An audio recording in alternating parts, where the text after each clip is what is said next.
So today, as I was out walking, doing my morning ritual, I came upon this garden and it really got my attention for a couple of reasons that I want to kind of talk through with you. One, it was just really well maintained in the sense that even though they were leaving up the dormant perennials and the seed heads, you could tell that they were doing so very purposely, right? And the garden left those in place, but it was really well groomed, well tended.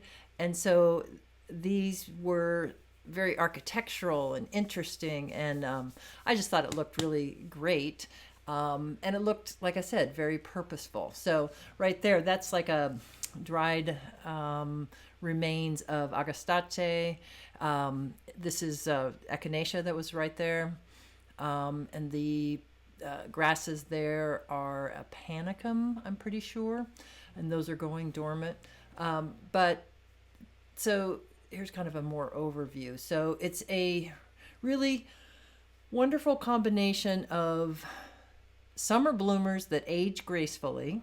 I call that graceful demise, plants that have a graceful demise, coupled with, if you know what you're looking at, you see plants that come to the fore in different seasons, and they're just not what we notice right now. There's a arbutus there, right there in the middle. More seed heads. That's mostly echinacea right there. So imagine how beautiful that was in summer when they were in full bloom.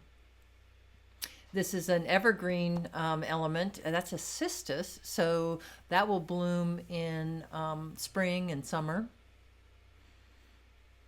And I've given you a close-up of that arbutus, so I'll link to that plant.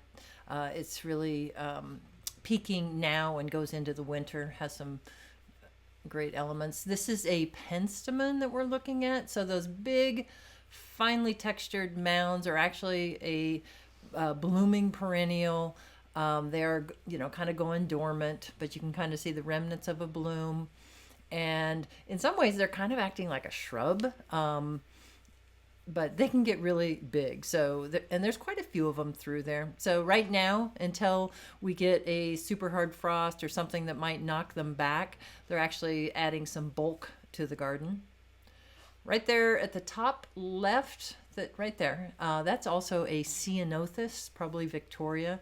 So that's going to come into, and it's a young plant, so this garden is probably, I don't know, maybe a couple years old. That ceanothus will ultimately dominate that spot. Which I think brings me to the other impression that I had with this garden, and that is it's a real illustration of what I call for planting with this concept of forever versus for now as a kind of a dominant decision making tree, if you will. Some of the plants that are in here, if we come back 2 or 3 years from now, they won't be there. They'll have to be thinned to make room for what I call the permanent plantings. So those trees there, and we just saw a ginkgo there that just went out of view on the right.